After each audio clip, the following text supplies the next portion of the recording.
Yeah. Hey, Detroit police has an outstanding force, man. They run it, in my opinion, they run it like the state police. Have you ever done any work with them?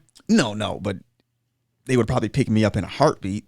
You know, you apply, they run their own academy. You don't have to have a degree. Okay. You know, if you have the experience or they find you fit, they train you themselves. Wow. But you're in Detroit. You don't want to work in Detroit? Man, I don't know anybody. I mean, that's dangerous. Yeah. And there was a guy on the force within the last, I want to say, 3 years. He'd been on the force, I say 20 years, a vet, I believe, black male, ran into a house. There were reports of a kidnapping. So he ran in there by himself. Probably done it a million times, though. Maybe he knew the people there. Yeah. Knew the home. They got him, man. Killed him? They killed him, man. That dude's a hero. The guy's a hero. I mean, he died trying to save somebody. You gotta wait for backup, man. Yeah. You gotta wait for backup. But 20-year vet. But man. It's Detroit. And it's Detroit. Listen, they say in Chicago, I don't know about Detroit, but I believe there's places in Chicago, you don't stop at the red lights. Yeah. You don't, if you see a red light in certain areas and neighborhoods, you drive right through those red lights. Well, maybe that guy seen something in that moment that if he didn't react right then and there, that it's very possible that, she could have been dead, or, very possible. Or that whoever was kidnapped could be dead or gone. I sure hope that city has taken care of his family. I hope so. I can guarantee you had life insurance, but I sure hope that they are doing something above and beyond that to take care of his family. Yeah, absolutely. What was his name? I don't know. You can just Google it. I mean, I'm sure he's probably the only Detroit police officer that's passed away, got murdered within the last 3 years. Hopefully. Was it this year? Oh, yeah, while being ambushed. Whoa. Like 3 years ago.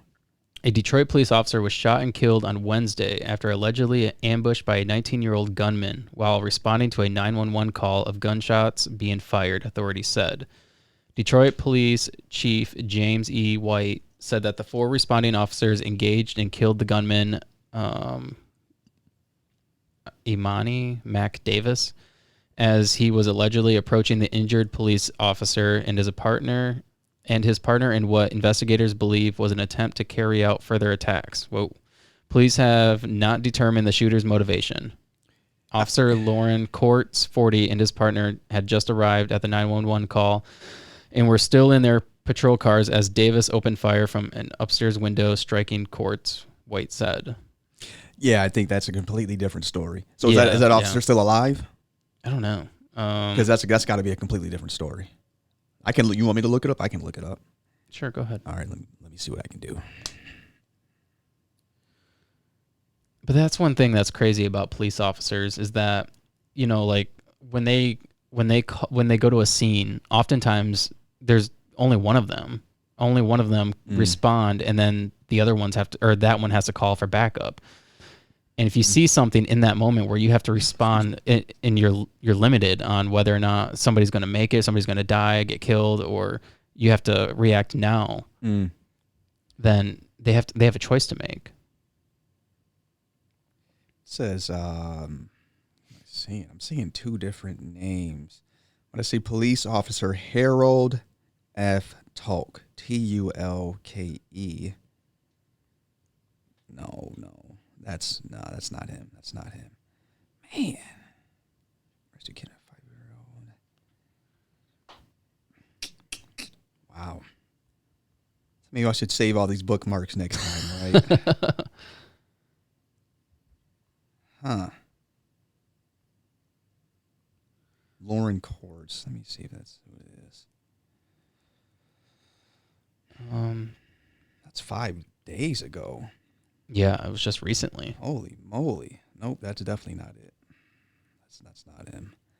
Man, if anybody knows, please reach out to this podcast. Yeah, absolutely. And let this man know. What's this?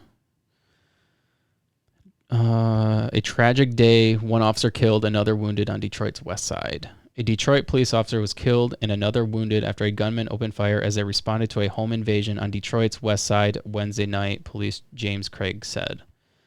Rasheen McClain, whom Craig described as an 18-year-old veteran on the force, was killed by a single gunshot wound to his neck. Whoa. By a high-powered rifle. Holy crap. Craig said in a news conference outside Sinai Grace Hospital. A second officer, a 3-year veteran, was shot in the leg, he said. Today is a tragic day for Detroit's police family, said Craig, who was joined by Detroit Mayor Mike Duggan at the news conference. The incident occurred at about 7:30 p.m. near Wyoming and Chippewa. Officers from the 12th Precinct had been called to a house on a report of a home invasion in progress, Craig said. When they arrived and the officers found the resident running out, frantic, saying a man inside was armed with a rifle. After requesting backup, the officer went inside with 2 more officers to clear the home. The chief said they cleared the upper level, but the officers went downstairs. The suspect opened fire, striking the officers, according to Craig. One of the officers returned fire and struck the suspect, who fled the scene and escaped a short distance, but was arrested soon after, Craig said. The wounded officer was hospitalized in temporary serious condition. His name was not released. As news spread about the veteran officer who died, hundreds of his colleagues gathered at the hospital to show support. Craig said it was a greater outpouring than he had ever seen. Whoa. He really is a hero, Craig said, of the officer who was named by police on Thursday. He fought a good fight. See, and then there comes the sermon, right? Because I believe Chief Craig stated that he did not go in alone, right? That he went in with other officers, right? So could that be to protect his integrity? Absolutely. Could the story I initially saw be wrong as well? Absolutely.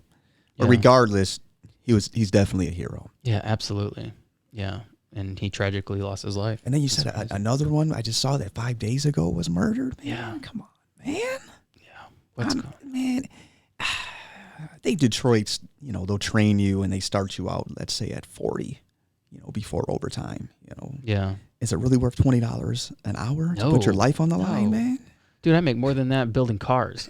Right. And that's safe. Exactly. It's not worth it. Exactly. It really is not worth it. That's where I think as much as there is like division between police officers and the African American community, I think it's very important that we have people in our community who get paid to serve the community.